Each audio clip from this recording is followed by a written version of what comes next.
unabashed, the most unpredictable, becomes a headline, the most volatile, outrageous behavior, unsubstantiated narratives, a battle of personalities.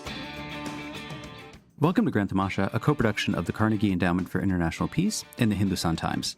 I'm your host, Milan. In today's India, there are few historical figures whose writing and thinking help explain the current ideological zeitgeist more than Vinayak Damodar Savarkar. Despite this newfound attention, Savarkar is often viewed in black and white as a staunch Hindu nationalist who devoted his life to expounding the virtues of conservative Hindu majority rule. A new book by the Berkeley historian Janaki, Savarkar and the Making of Hindutva, paints a much more nuanced picture of the Hindutva ideologue. Savarkar was certainly a Hindu champion, but he was also an anti-caste progressive, a pioneering advocate for gender rights, and a patriotic poet. To talk more about Savarkar's multiple identities and his legacy in today's India, I'm pleased to welcome Janaki to the show for the very first time. Janaki, congratulations on this truly sort of monumental book. Thanks so much for taking the time. It's my pleasure. Thank you for the invitation. So I want to start with a question about the origin story. As you write in the preface to this book, after you published your first book, a book called Two Men in Music, your husband, Nicholas Dirks, who is a renowned scholar of India in his own right, many of our listeners will be familiar with him, and your former advisor, Partha Chatterjee, another well-known academic, they both encouraged you to write a quote-unquote quick book on Savarkar. And as you say, the book is done. It wasn't necessarily quick. Tell us why they encouraged you to pursue this project. So I actually am incredibly pleased because I put that line in my acknowledgements. So you read my acknowledgements as well. There you go, even before the preface. Yeah, so I'd finished writing a book on these two men, Bhatkhande and Paluskar. And in the course of writing that book, there was a question that had occurred to me on which I punted. And the question was this: was there something about the space of Hindustani classical music, and in Maharashtra in particular, that allowed for a temporary suspension of the quotidian, easily voiced, casually expressed anti-Muslim sentiment that could be routinely heard? But somehow that prejudice had to be suspended in large measure because so many khayal gayaks, so many khayal musicians were Muslim. And that was a question that sort of nagged at me. But in the course of writing the first book, I punted on it. I couldn't go there. I couldn't quite get to that question. And so I was musing about this question, the kind of everyday, easily voiced anti-Muslim sentiment. And linked to that was another question. And that one was a simple question. And it was, how was it that in a very short time, 50 years in the span of things, in historical time, is not a huge amount of time. But in in that span of time, of 50 years after independence, and regardless of one's criticism of the Gandhi-Nehru discourse or the Gandhi-Nehruvian state, a right-wing ideology had acquired consensus, had worked on acquiring consensus, had acquired popular support. And how had Savarkar, who had to some extent been on the margins of politics, despite his leading the Hindu Mahasabha, how had Savarkar sort of roared back into the center? How had a Savarkarite ideology roared back in the center? And so I thought I'd write a quick biography. And both Partha and Nick said, you read Marathi. If you want to address this question, read Savarkar in Marathi and write a quick book. And so that is how it began. And here we are many years and many pages later. One can hardly say that Savarkar has been ignored as a historical figure. You yourself count, I think, upwards of 250 books written about him, mostly in Marathi, but also several in English, several that have come out in recent years, in fact, mostly in English. I guess I want to ask you, as you think about this subject, this historical figure who, of course, has become so much more prominent in recent times, what is the niche that you hoped this book would fill, right? What was the sort of gap, and how did you go about researching it, right? And I think that probably the two are intimately connected.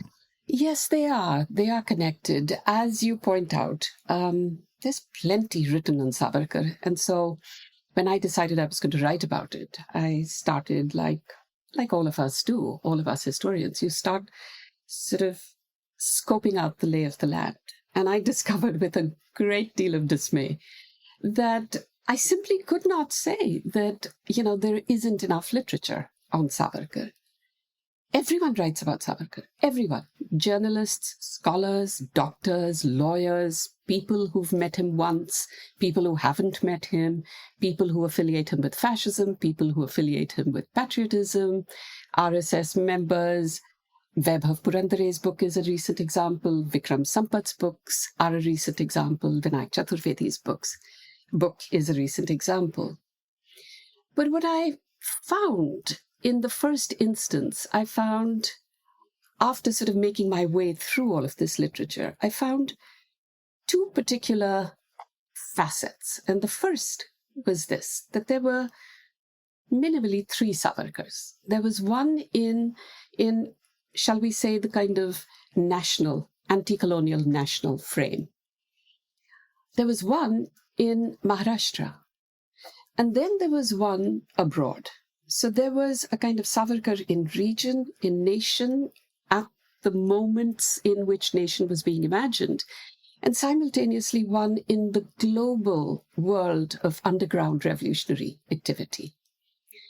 Now in India, and shall we say in the national frame, right, or the early national frame, or the anti-colonial national frame, Savarkar was a revolutionary nationalist, the writer of a book on 1857, the writer of an extended essay, Essentials of Hindutva, subsequently the writer of Six Glorious Epochs. In the sort of revolutionary world, Savarkar was either a revolutionary nationalist or a revolutionary terrorist, as the British saw him, or he was just this sort of, patriot, inspirational patriot. And then there was the Savarkar in Maharashtra. But these three frames didn't connect. They didn't connect. So, for instance, in both the national and the, shall I call it, global frame, there was barely a mention of anything else Savarkar had written. It was all about Essentials of Hindutva and the 1857 book. And as I did this reading, what was truly astonishing for me was that no one had read him in Marathi. And this seemed to me kind of extraordinary. I mean, I cannot imagine taking on the work of a figure like Rabindranath Tagore and not reading him in Bengali. But not only had nobody read him in Marathi, nobody had read the debates around him or in which he had participated in Maharashtra, let alone read the never-ending stream of a kind of commemorative, hagiographic, biographical work written on him. And in Maharashtra, I was overwhelmed by the amount written on Savarkar. And all of that writing, and this gets to your question about the research, made up the most undisciplined of corpuses. There were comic books, there were kathas, there were gathas, there were charitras, there were movie scripts, there were stutis, prayers, poems about Savarkar. And as you mentioned, by my informal count, there was something like 200 small and large biographies of Savarkar, and they ranged from 25 pages to 500 pages. 500 pages on 4 years. And there was so much of it that it sort of moved me into just thinking about the project a little differently. And so when you say, how did I set about researching it? It was the focus for me was on putting these three frames together. The Savarkar in Maharashtra, the Savarkar in India, and the Savarkar abroad. Along with what I discovered was a kind of bifurcated world of writing about Savarkar. So there was the English writing about Savarkar, which paid no attention to the Marathi writing. And then the Marathi writing on Savarkar, which too in which, too, nobody paid any attention to the writing on English. So there are extraordinary works in Marathi, okay, written by people, whether Yadi Fadke or Shana Navalgundkar, Prala Gaude, or so on and so forth. And none of them take account of the kind of incredible corpus of Indian history written in English by scholars in the US Academy, the UK Academy. And so I was trying to put these three Savarkars in the three frames together. And that took my research in a lot of directions that I did not anticipate, and which is why it took so very long to write this book. I mean, that is a common refrain, surely, amongst academics. I want to ask you, as a historian, about the role of historical contingency. You mentioned that the British regarded Savarkar as a revolutionary terrorist. In the book, you write that his ascent to prominence might not have happened had the British not released him from prison when they did.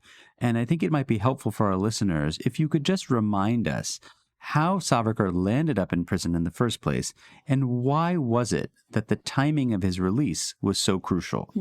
What a wonderful question. So Savarkar and his family, I should say, his older brother was really the revolutionary in the family, and Savarkar kind of follows his lead. But when you read through the material that I told you about in Marathi, you see Savarkar as a precocious kid, as a precocious young man, extraordinarily intellectually gifted. This is something that I had to actually address in lots of different ways. And, participates in what was a kind of anti-colonial nationalism fairly early on and fairly typically for young men of his generation. Quickly radicalized into anti-colonial nationalist politics as a college student.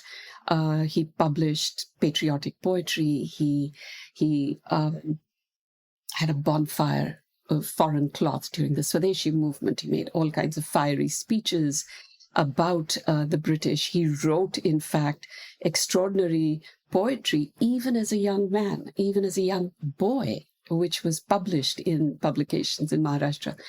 So he was somebody that the colonial police placed under surveillance very early, very early.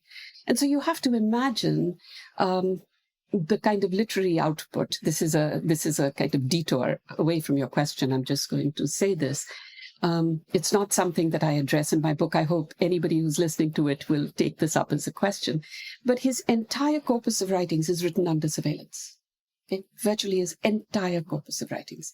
So the British surveil him from when he's a teenager, and then after independence, he's under surveillance by the national state.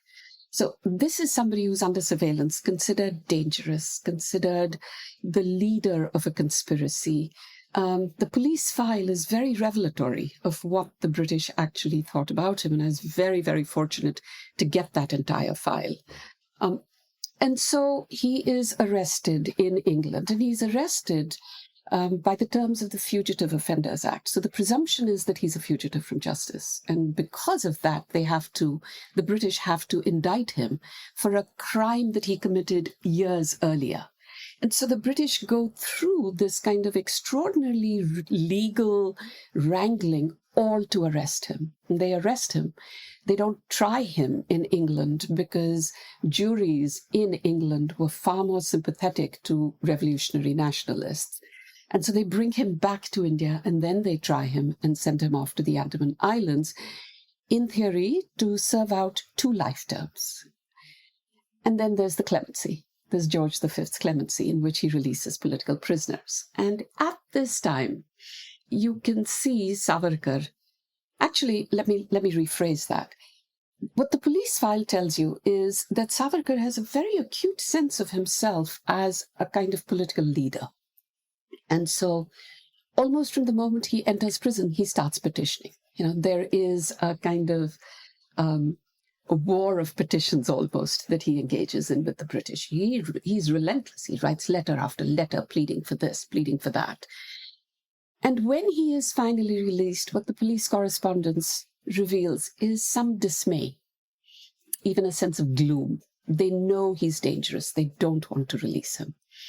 And in this moment, there is, in Savarkar's letter for clemency, a very long passage in which he says, there is the ticket of leave system.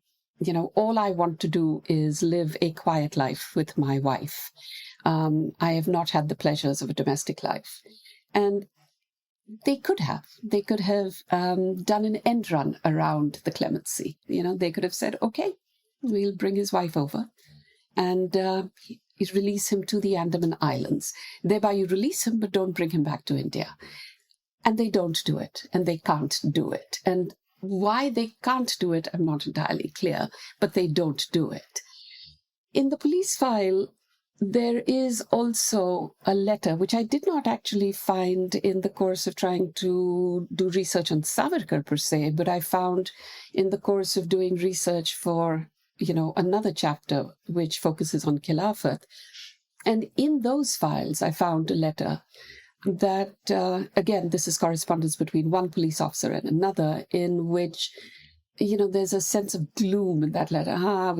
We're going to have to release him now that he's written this clemency letter, but which prevents us from using him the way we would have liked to have used him. I'm paraphrasing. That may not be the exact quote. I'd have to look back at the book for the exact quote.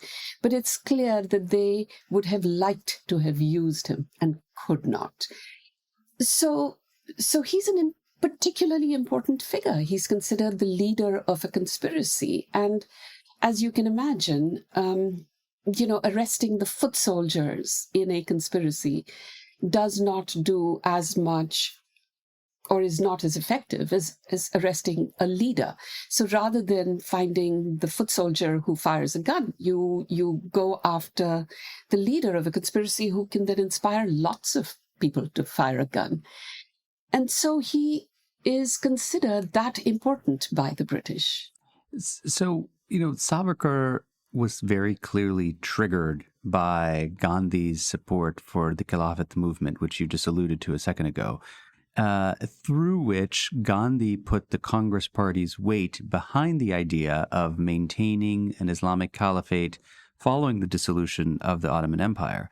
And for Gandhi, as you note, among other things, this was a way to recruit Muslim support for his kind of nationalist cause. But you note that, if you go back and look prior to the Khilafat movement, Savarkar believed that Muslims who loved India could be tolerated. But after the movement, he believed Muslims were not a, quote, authentic minority.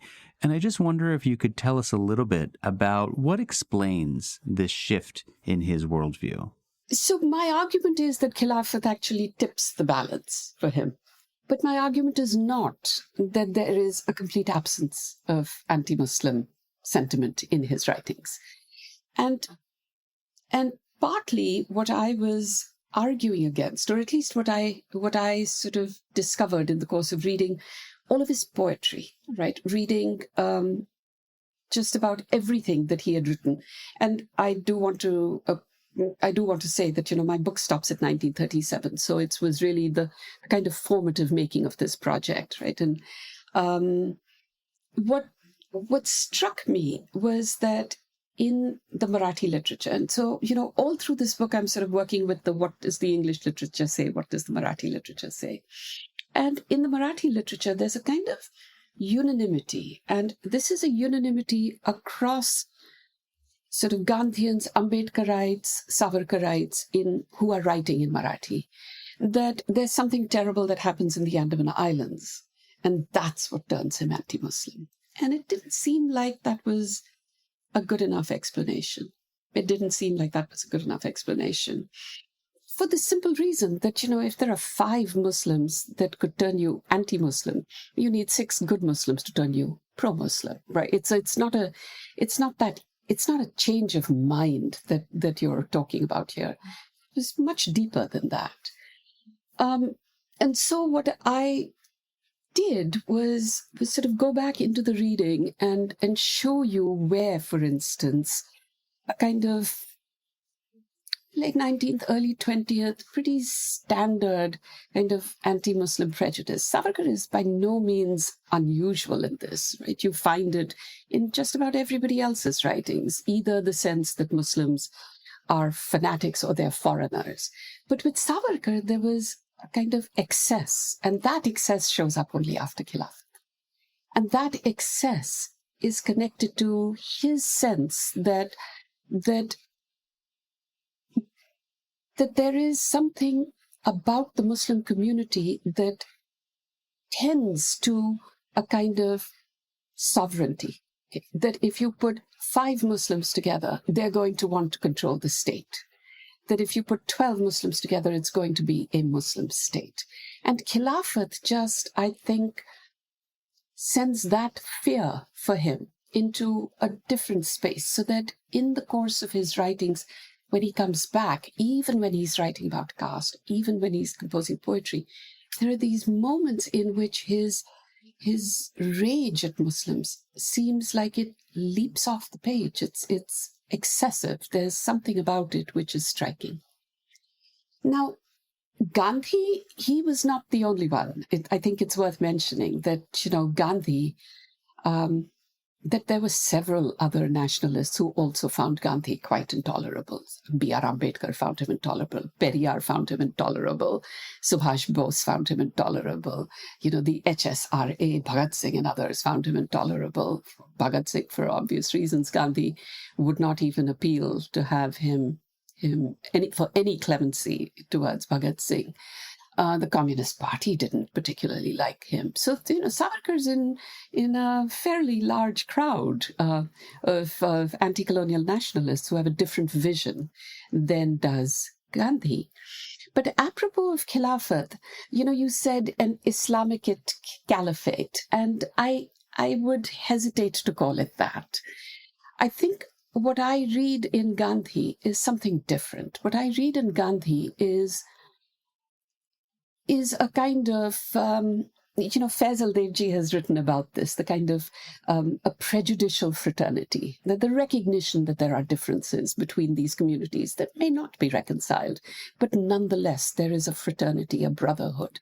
And that, I think, is correct. I think that for Gandhi, who never got into the nitty-gritty of things, what was the Khilafat, when did it begin, when did it end, how does it... I don't think Gandhi went anywhere near that. I didn't see it. What I saw in Gandhi's writings were that our brothers, our brethren, the Muslim community, okay, this matters to them, and so it should matter to us.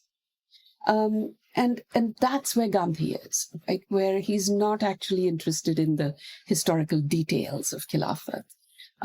He's not even interested in the idea that Khilafat, in some ways, is not supported by every Muslim community within India. There are some who do, some who don't. Okay, Sayyid Ayub Khan, for instance, in the late 19th century, didn't support it. Didn't support the idea of a Khilafat. So Khilafat was something that was not about the literal instantiation of the Khilafat. It was a kind of vehicle that expressed, I think, Muslim hopes, Muslim aspirations, Muslim fears, the fear that a community was now going to be a minority in a new nation. And I think Gandhi understood that. He understood, shall we say, the affective aspect of Khilafat, what it represented. I don't think Savarkar did. I don't think Savarkar was willing to give it that kind of concession. For Savarkar, it was simply, well, not simply, because there's nothing simple about Savarkar, but for Savarkar, it was a kind of proof that, see, okay, they're always after sovereignty. And so their loyalty within India will never, ever be unsuspect.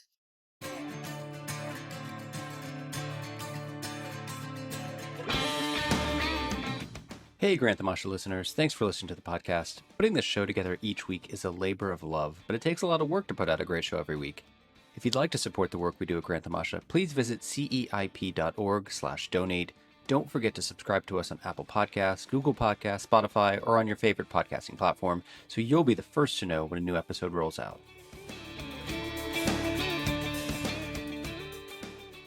So this is actually kind of maybe an interesting time to maybe pivot, because one of the real eye-openers of this book is that as vehemently anti-Muslim as Savarkar was, he was remarkably progressive on caste. And you suggest in the book that he didn't want to reform caste. In some ways, he wanted to jettison caste entirely, right? And part of the reason for that way of thinking was that he thought doing so would help pave the way for a kind of unified category of Hindus. And so I guess my question to you is, to what extent was his anti-caste thinking principled? Or to what extent was it instrumental, a strategy, a way of unifying Hindus essentially to oppose Muslims? So it's an interesting dichotomy that you draw, and it's one that I, between the principle and the instrument, or between a principled support and an instrumental support. And I thought a lot about that because Savarkar's sort of caste progressivism actually takes me back to what I said right at the beginning of this conversation, the three frames. In Maharashtra, for instance, if you talk about Savarkar, you're going to get a lot of things. You will find out that, he composed Jayostate, which is almost the Maharashtrian national anthem, as it were, right? I know I'm using regional national in an odd way. It's performed every year. It's about Jayostate, Jayostate, Shri Mahan Mangale, Shivaspade, Shubhade, Swatantrate, Bhagavati, Twamaham, Yashoyutam Vande. Performed every year. He's recognized as a poet. His poems are routinely sung. Okay, they were set to music by Hridaynath Mangeshkar. The Mangeshkars were very attached to Savarkar. And you find out that he was somebody that in Maharashtra is spoken of with great admiration as a Purogami, a Vidyanishta, a rationalist reformer. And all of that is actually correct if you read him. And when you read him on caste, it's really quite eye-opening. He will go after, in America you have a saying, you are loaded for bear, as they say in America, right? And he's loaded for bear at the Sanatanis. So he, in a sense, inserts himself into a conversation about caste and untouchability, both things, right? They're not identical. They're linked, but not identical. About caste and untouchability in Maharashtra, okay, in a way in which he makes an argument that is neither Ambedkar's nor Gandhi's, nor is it exactly the argument that reformers in Maharashtra. There's a long tradition of sort of anti-caste reform in Maharashtra. And he goes straight after the Sanatanis. He goes after the Sanatanis in their language. Was he instrumental? I don't know if any reform is non-instrumental. I mean, could you find one? I mean, I think, when we, if I think about any reform, it is to sort of build a different community, to move a community away from where it is to a different place. So the instrumentality was interesting for me, primarily because of its direction and because of where it went, which was against the idea that Muslims would take over. But at the same time, and I'm saying this knowing that it will come as a surprise to people who are used to seeing or thinking of Savarkar solely as an ultra-hyper right-wing Hindu fundamentalist, that he was not a fundamentalist in the sense in which, there is no text that he takes as outside history. They can all be historicized. He historicizes the Vedas, he historicizes the Manusmriti, he historicizes the Purans. He tells you how, there are contradictions in all of them and why there are contradictions in all of them. And he does this with caste. And his most radical claim is to say, and this is extraordinary, to say that if you actually looked at the Vedas and you looked at the Mahabharata and you looked at the Ramayana, you have a kind of caste mixing, what we might call miscegenation, from the very get-go. There is nothing like a pure caste.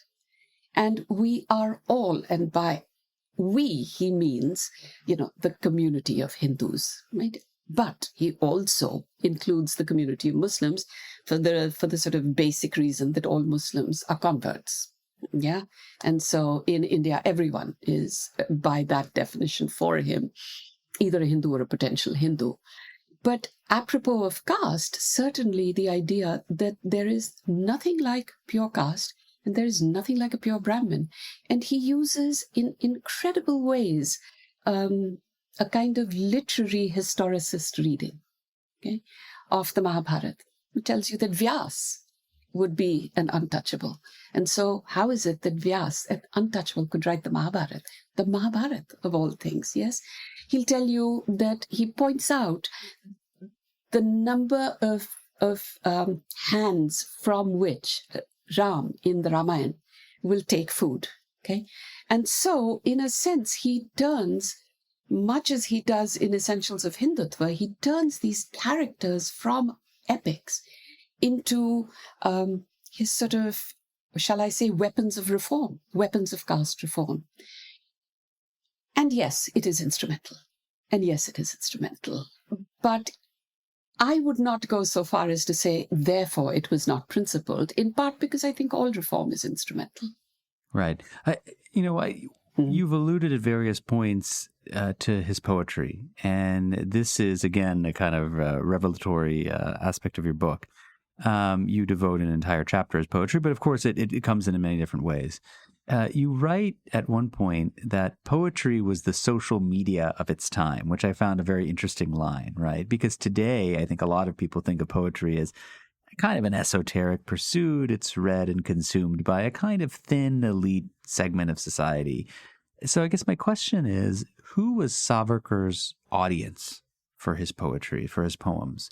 And did it go beyond the state of Maharashtra and Marathi speakers? The latter question I don't have an answer for. I think that poetry in translation loses a great deal because it's so, whatever poetry that is, yeah.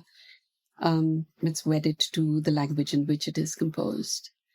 And so I'm not entirely sure that his poetry went outside Maharashtra.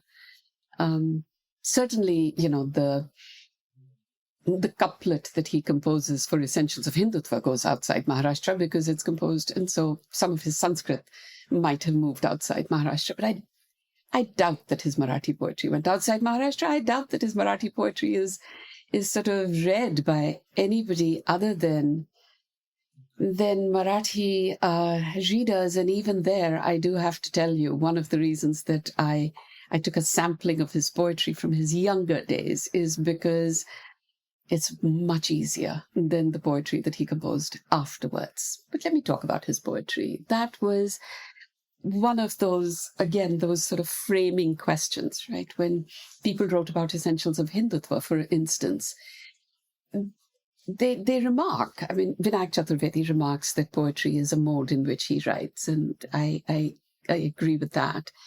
But by and large, his poetry is not read outside Maharashtra. Now, Savarkar, in Maharashtra, the kind of long history of composition of Marathi poetry, 800-year history, is sort of categorized in three wonderfully alliterative sounds, right? Santa, Tanta, Panta. It's sort of exegetical poetry and Pandit poetry and other kinds of poetry. In Savarkar, what was extraordinary for me is that Savarkar writes across the gamut of that. So he writes povadas, right? And povada is a genre that I would say is not an elite genre. Yeah, it's dismissed for being a little, what is called in Marathi, obad-dhobad, okay, which is not the way I see it, but that's how sort of conventional Marathi literary critics would say it's obad-dhobad. But the povada genre is a relatively new genre, and it's a historical genre. It's a didactic genre. It is a bardic, peripatetic genre. The poets who composed and performed povadas were called bhats or lokakavi. And they are the ones who actually, I would say, spread a kind of historical knowledge about major figures or major leaders, rulers in Maharashtra. Who was the audience, right? I mean, was this something that penetrated to the masses? Did it somehow? We would use it the phrase in our current context. Did they go viral? Yeah. It was the kind of social media of its time. Yeah. That's right. Because again, contrasting it with how we think about it today, which was, this is sort of this thing that, this kind of literary elite, gush over, but otherwise it, is not something that is kind of has mass appeal. Yeah, mass appeal, I'm not sure, right? But I will say that for Marathi speakers, for instance, what was a game to be played? I think this is probably common across other regions of India as well. But you did something called ukhane, all right? Or in Hindi, you call it antakshari. So if you sing two lines or a couplet of a song, and then you sort of pose it as a challenge, and then your challenger has to pick up the last word or the last phrase or the last sound of what you sang and then sing something back to you. Yeah. And I'm smiling right now because as a second generation Indian American, this was the thing that your parents and their friends would do until all odd hours at night, and you wanted to just go home and sleep. So some things never change. But you see, some things never change. But this is what I meant by social media of its time, right? That is the way in which poetry sort of moved around. And so Savarkar, at least from the various biographies I've read, was gifted at this, and he would play these games with other children in the village in which he grew up, right? And that occurred enough times in the literature about not just Savarkar, but a kind of history of rural parts of Maharashtra, which led me to say, poetry was the kind of social media of its time, in the sense in which you played around with it. Now, when you say, did his poetry reach to everyone? That's a really good question. And I cannot answer it in terms of telling you the numbers of people. What I can do is say to you that given the genres across which he wrote, right, and they range from the highly Sanskritic kavya, okay, in a Sanskritic meter, that meter scans correctly, to all of the other kinds of slightly more popular forms, like the povada. Okay, but he writes aryas, he writes fatkas, he writes lavnis, he writes stuti, he writes stotra, he writes kavya. That I guess my answer to you about its reach would be an answer in terms of the range of genres that he composed in. And so wherever it reached more than if he had composed only in one particular genre. I want to sort of zoom out now and try to put your book in some historical context. And there seems to be a tension or a contradiction in Savarkar's writings as a historian that relate to a tension in the Sangh Parivar's messaging even today. So on the one hand, you note that Savarkar believed that Hindus were the authentic inhabitants of India because for them, India was both their Pitrabhumi and their Punyabhumi, right? That is their fatherland as well as their holy land. And that is a concept or a line that is often quoted from Savarkar. On the other hand, though, Savarkar held that, look, if you love India, irrespective of your religion, you can be part of the fold. And I'm wondering, as you reflect on him and his life and his writings, how do you reconcile these two seemingly contradictory beliefs? I don't know that I can reconcile them. Okay, I think I can hierarchize them. So I can say that if you looked at Essentials of Hindutva, you looked at 1857, okay, two works of his which spread. You have sort of Muslims that he writes about with enormous admiration in the 1857 book, likening some of the warriors in 1857 to a Mazzini. That would have been extraordinarily high praise for him. you can see what he does in Essentials of Hindutva, right? You have this clear separation between the good Muslim and the bad Muslim, the obvious one, Akbar, Aurangzeb. But there is a kind of subjunctive strain in Essentials of Hindutva. If you love India, okay, to the exclusion of all else, that's why in Essentials of Hindutva, I called it a kind of monogamous nationalism, a subjunctive nationalism, yeah? So it's almost like a marriage, right? If you marry India, forsaking all others, then we can consider you Hindu, right? Some of this is qualified by him. Anyway, Savarkar will write, even after writing Essentials of Hindutva, he actually clarified what he meant. And he was alert to the idea, I would imagine, that when he put forth this idea of Punya Bhu Pitra Bhu, you could say, well, my father's family has lived in this country for 800 years. And so, I should be authentic here. Or you could say, here is a shrine, a Buddhist shrine. Buddhism was not the issue here. Is a Christian, the Mount Mary shrine, or, the Jama Masjid has been around for 400 years, 500 years. So this is both my Pitrabhu and Punya. He clarifies that. He says, no, it has to be the land in which your Pegambar, your prophet, was born, preached, and died. So now we've automatically got Muslims and Christians and Jews, okay, outside. What I found were two things. One is that I found that I could not agree with the argument that there was this radical shift in Savarkar's thinking because of the Andamans. I couldn't find that. I found instead a kind of quotidian, at some level unsurprising, kind of perception of Muslims, foreigners, foreign rulers. Okay, that narrative was being put in place in so many registers. It was being put in place by historical novels, which in fact, in Maharashtra, Gad Alapan Simha Gela, and various other Mochand Gad, various other Marathi novels, which put forth this idea. So that was something. You couldn't say Gandhi was not prejudiced against Muslims either, right? You really can't say anything like that. So I found two things. One is that I could not go along with that argument that there was this radical shift. But I could say that the kind of subjunctiveness that he had introduced in Essentials of Hindutva in the 1857 book had disappeared by the time he wrote Saha Soneri Pana.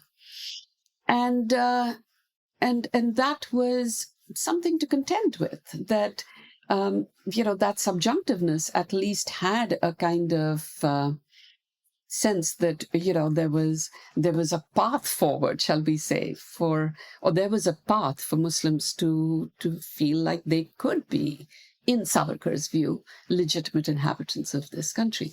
But once he puts that kind of territorial fundamentalism over India, and once that subjunctivism goes, then I think in the later Savarkar, I think, and this is for somebody else to work on the post-37 material, I think you see certainly the removal of that subjunctivism and a kind of rage and anger at Muslims that was not present. So I'm trying to make this a complicated argument, right, which is not as black and white as many of the ones that I've read. So let me bring this conversation to a close, Janaki, by asking you about this age-old question of the idea of India, right? It is somewhat ironic that Savarkar's idea of India was, in a way, so heavily influenced by 19th century European thinking on the nation state, because he believed that national sovereignty was inextricably linked to a certain territoriality, right? What's been called by others India's sacred geography. But he also subscribed to the sort of European view that there should be a congruence between the territoriality of the state and the boundaries of the imagined nation, right? So in Savarkar's view, it was loyalty to the Hindu nation that was paramount. did Savarkar sort of recognize this paradox of, on the one hand, being a revolutionary nationalist, pushing for decolonization, but yet, in fact, imbibing or in some way embracing very European ideas about what the nation should be? So one of the things that you don't find in Savarkar is any reference to anyone who had any intellectual influence on him. That's the first thing. I mean, you really have to pull it out. Yeah, you pull it out of all kinds of different places. I just recently taught to my graduate students a really extraordinary piece for me, written by my former advisor, Partha Chatterjee. And it was the preface to the book called The Land Question, Bengal. And I think the way I would answer that question is using Partha's sort of dialectical frame, which is, yes, of course, the idea of a nation for a revolutionary nationalist like Savarkar, like Ambedkar, like Jinnah, cannot ever be absent of the way in which European categories influenced it. It cannot. Shuddhita Kaviraj once said, the ghost of Europe hovers over us all. Okay. But nor can it be reduced to a simple mimicry. Okay, and this was Partha's contribution in nationalist thought in the colonial world, that it was always in this kind of tense dialectical relationship between the idea of a nation, what Partha called the thematic, which comes from Europe, but then the programmatic development, which is a departure from that conception without completely stepping outside it. Yeah, for Partha, the only one who completely steps outside that frame was Gandhi. And so it's unsurprising that when the state or the nation is formed, it's not quite Gandhian, because Gandhi doesn't have those kinds of conceptions. Savarkar did. Was Savarkar aware that he was getting some of these ideas from European thinkers? Well, he's Mazzini. He translates Mazzini's biography, he writes a preface to Mazzini. So yes, in that sense, without a doubt, he did. But I think it's much like Partha theorized, right? Which is that the idea could have come from Europe, the idea of territorial nationalism. But you couldn't impose linguistic nationalism quite the same way. That had to be a differently worked out concept, a regionally worked out concept. And yet, the idea of India, Savarkar's idea of India, and Partha would argue all of Indian nationalism's idea of India up until Nehru, worked with that kind of tension between the concept that comes from Europe and then its elaboration. I have no doubt that he was aware. He was extraordinarily well-read. If you look at the list of books that... and here I would draw from other scholars who've done something similar, where they've sort of peeked into his library, as it were, right? And you get a sense of his library from his poetry. You get a sense of his library from stray references here and there. So there's no doubt that he will have read Spencer, Mill, Nietzsche, Mazzini, Garibaldi.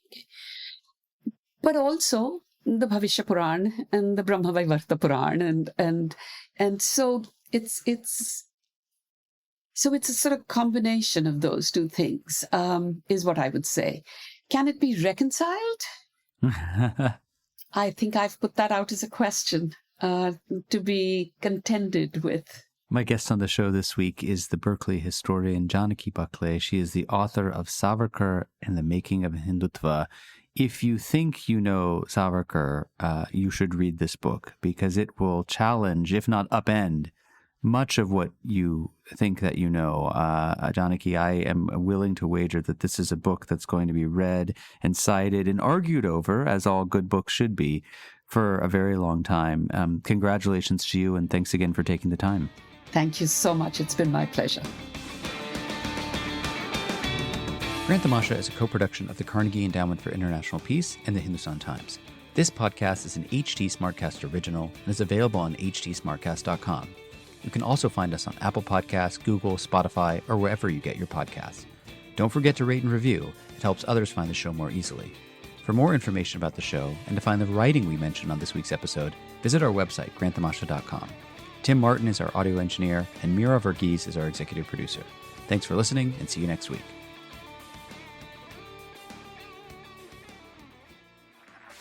This was a Hindustan Times production brought to you by HT Smartcast. HT Smartcast.